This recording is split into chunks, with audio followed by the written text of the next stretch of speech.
You can sit in a room doing nothing and it doesn't bother you. That sounds small. It's not. Because for a lot of people under 30, that's almost impossible. Silence feels wrong. Stillness feels like something is missing. The urge to reach for a phone isn't a habit. It's a reflex, like blinking. But you grew up before the internet and your brain learned something different. For 20 years, the conversation has been about what screens did to young minds. The attention problems, the anxiety, the endless scrolling. But almost nobody talks about what got wired into the brains that formed before any of that existed, before information was instant, before your attention had to fight for its life every 30 seconds. That world built something in you, a specific set of psychological patterns that most people under 30 never needed to develop, and you carry them everywhere, whether you realize it or not. Just imagine you're 11 years old again, you're watching a movie with your family, and you recognize one of the actors. You've seen him in something else. You know you have, but you can't remember what it was. This is going to bother you, not just tonight, for days. You'll ask your parents at dinner. They won't know either. Your dad will say something like, I think he was in that one movie with that guy. Very helpful. You might remember to ask your friend at school, but by then you'll have forgotten the question. Eventually, the whole thing just fades. The answer never comes. And somehow, you move on with your life. This happened constantly back in the day. Little questions with no answers. And your brain learned something from it. Psychologists call it tolerance for ambiguity. The ability to sit with not knowing and be okay. This wasn't ignorance. This was daily practice in accepting that not everything gets resolved. Today, that same question gets answered in 4 seconds. Which means today, you'd never build that muscle. People who grew up with Google at their fingertips often describe this low-level anxiety when they can't immediately verify something. The pre-internet brain doesn't feel that the same way. It learned early that uncertainty isn't an emergency. It's just weather. You wait it out. But that comfort with not knowing didn't exist in isolation. It connected to something bigger. The way your attention worked. Think about what Saturday afternoon felt like back in the 80s. You're reading a book. You've been reading the same book for 3 hours. Not because you're disciplined, not because you're forcing yourself to focus. There's just nothing else competing for your attention. No notifications, no pings, no little red circles demanding you look somewhere else. Just you, the pages, and the slow afternoon light moving across the carpet. Researchers like Newport calls it deep work. The ability to focus without distraction on something cognitively demanding. Today, people pay for apps that block other apps just to taste what this feels like. But before the internet, it was just called doing something. You didn't need to protect your attention. Nothing was attacking it. Your attention was whole because nothing had fractured it yet. And here's something researchers have found. When you switch tasks, even for a few seconds, your brain needs about 10 to 15 minutes to fully refocus. They call it attention residue. Part of your mind stays stuck on the thing you just looked at. Pre-internet brains rarely experience this. You finished things. You stayed with things. That unbroken focus became a groove your brain settled into. The trade-off is real, though. Depth came easily, but rapid switching between tasks felt less natural. Your brain got very good at going deep. It never needed to get good at bouncing around. But attention wasn't just about focusing on tasks. It shaped something else, how you learned to read people. Before the internet became as advanced as it is today, all social learning happened in real time. Face-to-face, no buffer, no edit button. Picture this. You're at a party and you say something stupid, really stupid. Everyone heard it. There's no deleting the post, no pretending it didn't happen.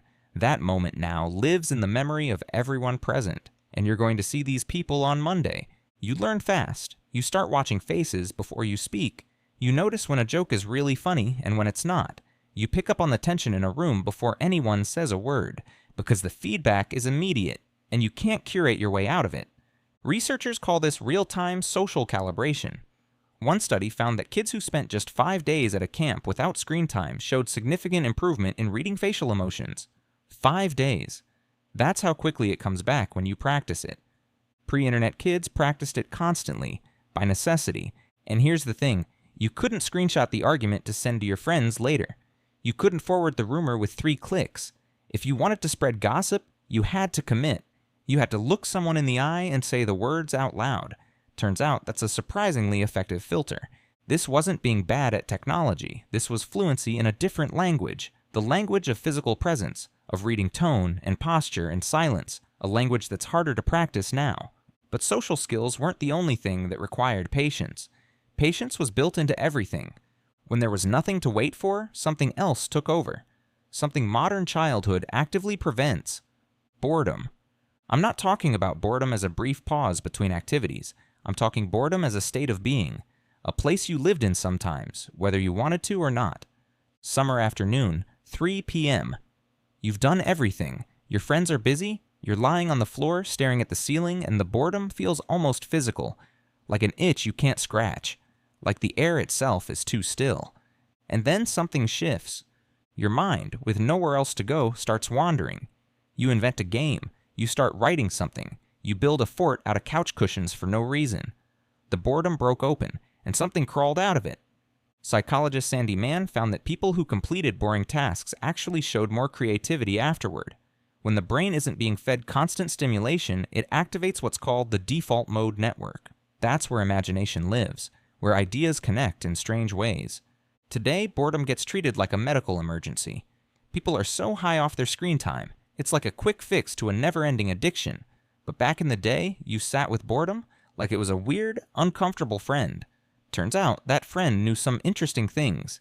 Everything I've described so far might sound like a golden age. Deep attention, real-time social skills, patience built into the bones, creative boredom. It's tempting to wrap it all up like a warm, cozy blanket and call it better. But honesty means looking at the full picture. Because the same world that taught you to tolerate ambiguity also kept certain information locked away. The library only carried certain books. Your parents' beliefs might have been the only beliefs you ever encountered. If you grew up in a town with one worldview, you might have stayed inside that worldview for years. Not because you chose it, because you didn't know anything else existed. And for some kids, the isolation wasn't charming. If you were gay in a small town, if you were different in ways nobody around you understood, there was no online community to find. No forum where someone said, "Me too." You just felt alone, sometimes for your entire childhood. There's another thing.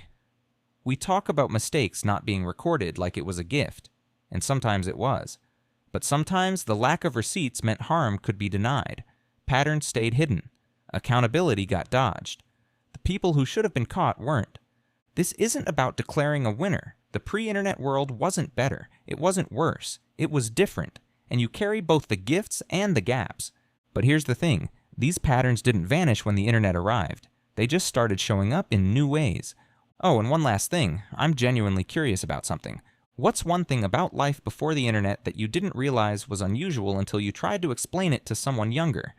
Something you assumed was universal until you saw their face and realized they had no clue what you were saying. Drop it in the comments and hit the subscribe button for more psychological deep dives.